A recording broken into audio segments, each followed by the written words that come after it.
அஸ்ஸலாமு அலைக்கும். நான் உங்கள் ஷிஃபா குக்கிங்லேருந்து பேசுகிறேன். இன்றைக்கி நம்ம என்ன ரெசிபி பார்க்க போகிறோன்னா, மீல் மேக்கரை வச்சு ஒரு சூப்பரான சுக்கா தான். டேஸ்ட்டு சும்மா சூப்பராக இருக்கும், நான்வெஜ்ஜுக்கு ஈக்குவலாக இருக்கும். வாங்க எப்படி செய்கிறதுன்னு சொல்கிறேன்.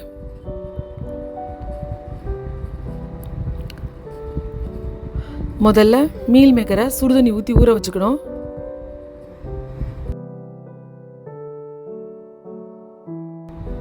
நல்லா கொதிக்கிற தண்ணி ஊற்றி ஊற வச்சுருக்கேன். இது ஒரு அரை மணி நேரம் நல்லா ஊறட்டும்.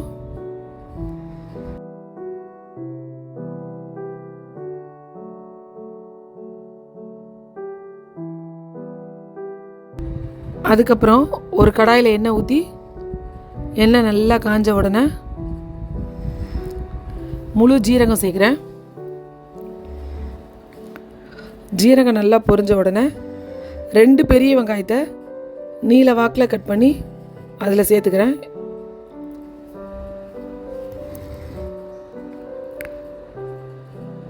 மீல் மேக்கர் நான் 50 கிராம் மீல் மேக்கர் ஊற வச்சுருக்கேன்.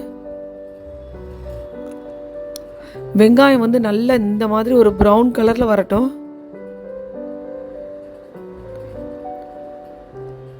நல்ல ஒரு ப்ரௌன் கலர் வெந்ததுக்கப்புறம் ஒரு 1.5 ஸ்பூன் இஞ்சி பூண்டு பேஸ்ட் சேர்த்துக்கிறேன்.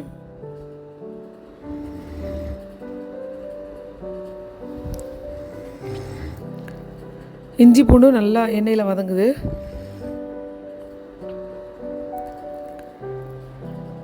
இப்போ இதில் 2 தக்காளியை பொடியாக கட் பண்ணி இதில் சேர்த்துக்கிறேன்.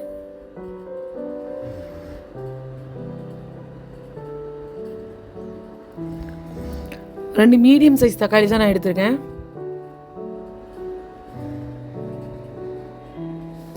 தக்காளி கொஞ்சம் அந்த எண்ணெயில் வதங்கட்டும்.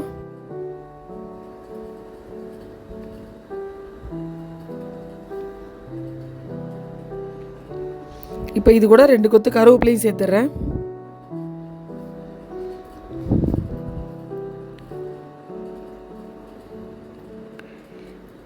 இப்போ இதுக்கு தேவையான மசாலாலாம் சேர்த்துடலாம்.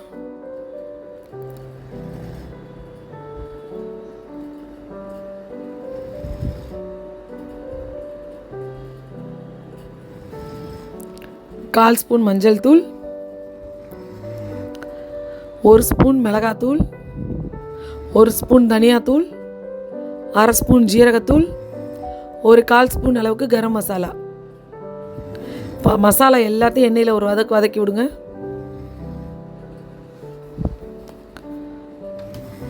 அது ஒரு வதங்கின உடனே இப்போ இதில் 1/2 டம்ளர் தண்ணி சேர்த்துக்கலாம். ஏன்னா அந்த தக்காளி மசாலா எல்லாம் நல்லா வெந்து வரணும்.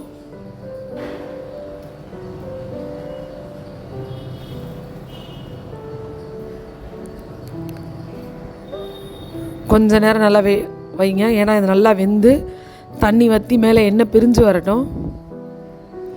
பாருங்கள், தண்ணியெல்லாம் வற்றி மேலே நல்லா எண்ணெய் பிரிஞ்சு வர ஆரம்பிச்சிருச்சு. இப்போ நம்ம ஊற வச்சோம் இல்லையா மீல் மேக்கர், அது நல்லா கழுவி எடுத்து தண்ணிலாம் புழிஞ்சு வச்சுருக்கேன். பாருங்கள், நல்லா சாஃப்டாக ஊறிடுச்சு.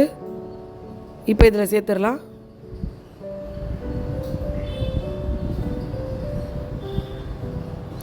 இது கூட ஒரு 3 பச்சை மிளகாயை நேராக கீறி சேர்த்துருக்கேன். சேர்த்து எல்லாத்தையும் கிண்டி விடுறேன். இதில் நான் தண்ணிலாம் எதுவும் சேர்க்கலை. அந்த கிரேவியில் சேர்த்த தண்ணியும் இந்த மீல் மேக்கரில் இருக்கிற தண்ணியும் தான்.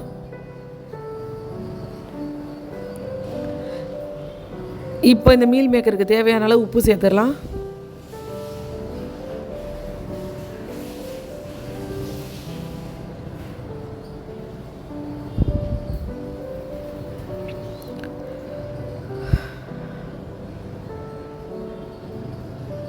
இங்கே எல்லாத்தையும் நல்லா மிக்ஸ் பண்ணி விட்டுருங்க.